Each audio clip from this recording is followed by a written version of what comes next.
चाणक्य अपनी तेज निगाहों से शिष्यों को देखते हैं और गंभीर स्वर में कहते हैं, चंद्रगुप्त, ये संसार तलवार से नहीं, मन की कमजोरियों से हारता है। बाहरी शत्रु को हराना आसान है, किंतु भीतर छिपे शत्रु को हराना सबसे कठिन है। और आज का सबसे बड़ा शत्रु है वासना की वह लत जो मनुष्य को कायब बना देती है। गंदी आदतें मनुष्य की आत्मा को खोखला कर देती हैं। वह सोचता है कि वह आनंद ले रहा है, पर वास्तव में वह स्वयं को धीरे धीरे नष्ट कर रहा होता है। जैसे शराब पीने वाला हर घूंट में अपने जीवन को घटाता है, वैसे ही अश्लीलता का आदि हर क्षण अपनी शक्ति खोता है। चंद्रगुप्त ने पूछा, गुरुदेव, क्या सचमुच यह इतना बड़ा शत्रु है? कई लोग तो इसे छोटा सा शौक मानते हैं। चाणक्य ने उत्तर दिया, नहीं चंद्रगुप्त, यह कोई शौक नहीं, यह एक जहर है। यह मनुष्य के मस्तिष्क को इस प्रकार बांध देता है कि वह वास्तविकता से दूर होकर कल्पना में जीने लगता है। वह सोचता है कि वह आनंद पा रहा है, पर वास्तव में उसकी इच्छा शक्ति कमजोर हो रही होती है। उसकी आंखों से तेज गायब हो जाता है, उसका मन अस्थिर हो जाता है और धीरे धीरे वह अपनी महत्वाकांक्षाओं को भूल जाता है। चाणक्य ने सभा में खड़े होकर 3 उंगलियां उठाईं। पहला, यह आदत तुम्हारे शरीर की ऊर्जा को नष्ट करती है। दूसरा, यह आदत तुम्हारे मन की स्थिरता को खत्म करती है। और तीसरा, यह आदत तुम्हारे चरित्र की जड़ों को खोखला करती है। फिर उन्होंने विस्तार से समझाया, शरीर का वीर्य केवल संतति के लिए नहीं, बल्कि ओज और तेज का भंडार है। इसे व्यर्थ खोने वाला व्यक्ति कभी तेजस्वी नहीं हो सकता। मन का ध्यान जहां टिकना चाहिए वहां नहीं टिकता। अध्ययन, युद्ध, राजनीति सब फीके पड़ जाते हैं। और जब चरित्र खोखला हो जाता है तो चाहे वह राजा हो या साधारण मनुष्य, उसकी प्रतिष्ठा धूल में मिल जाती है। चाणक्य ने कहा, चंद्रगुप्त, ये लत बड़ी धूर्त है। पहले यह आनंद का वादा करती है, फिर धीरे धीरे समय, शक्ति और आत्मविश्वास छीन लेती है। मनुष्य यह मान बैठता है कि वह इसे कभी भी छोड़ सकता है, परंतु यह भ्रांति है, क्योंकि लत कभी भी बंधन से आसानी से नहीं टूटती, वह केवल और अधिक मजबूत होती जाती है। सभा में बैठे एक शिष्य ने पूछा, गुरुदेव, तो फिर इसका उपाय क्या है? चाणक्य ने गहरी सांस ली और बोले, ये युद्ध बाहर से नहीं जीता जाता, इसे भीतर लड़ा जाता है। मनुष्य को स्वयं से पूछना होगा, क्या मैं अपनी वासना का दास बनकर जीना चाहता हूँ या अपनी आत्मा का स्वामी बनना चाहता हूँ? उन्होंने कहा, जैसे कोई योद्धा अपने शत्रु के विरुद्ध रणनीति बनाता है, वैसे ही इस लत को हराने के लिए भी रणनीति बनानी होगी। बिना रणनीति के विजय असंभव है। फिर आचार्य चाणक्य ने 7 तरीके बताए जिन्हें तुम सुनकर ही वासना की लत छोड़ दोगे। नंबर 1, खुद से घृणा नहीं, खुद से युद्ध करो। सबसे पहले यह मत सोचो कि तुम पापी हो, सोचो कि तुम योद्धा हो और तुम्हारे सामने एक शत्रु है।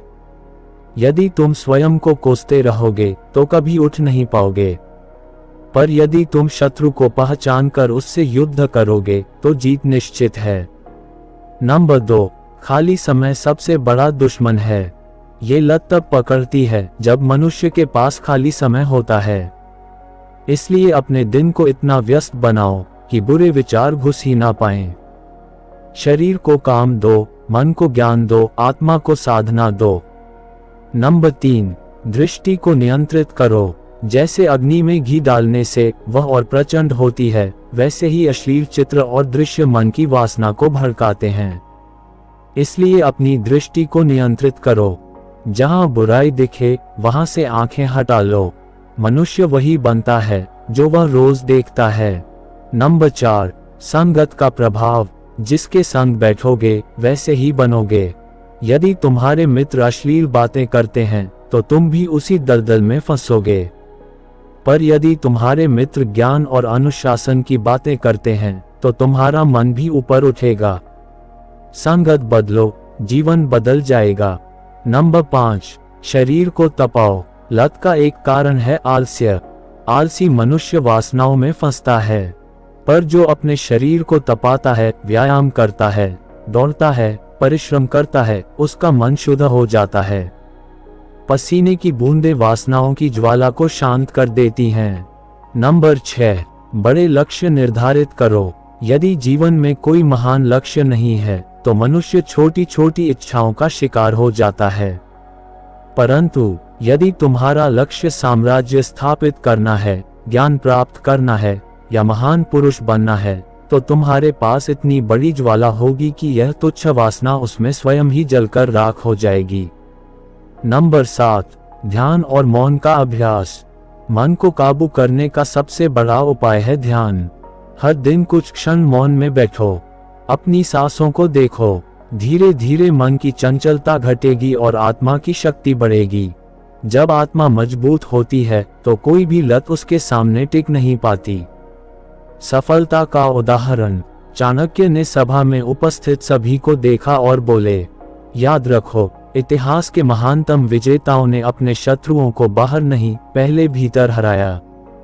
यदि चंद्रगुप्त भी अपनी वासनाओं का दास बनता तो आज सिंहासन पर कभी न बैठता। मनुष्य वही है जो अपनी इच्छाओं पर शासन करना सीख ले। जो स्वयं पर विजय पा लेता है वही संपूर्ण जगत पर विजय पा सकता है। चाणक्य ने गंभीर स्वर में कहा, चंद्रगुप्त, यदि कोई गंदी आदत तुम्हें जकड़े हुए है तो निर्णय कल का मत रखना।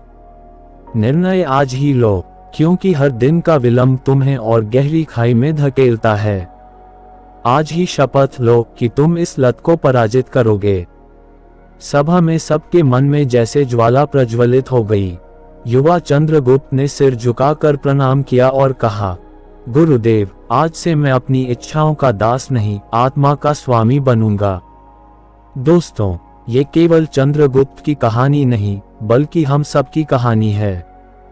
हर कोई जीवन में किसी न किसी बुरी आदत से जूझता है, पर यदि आप आचार्य चाणक्य के इन तरीकों को अपनाएं तो किसी भी तरह की लत को आप आसानी से छोड़ सकते हो।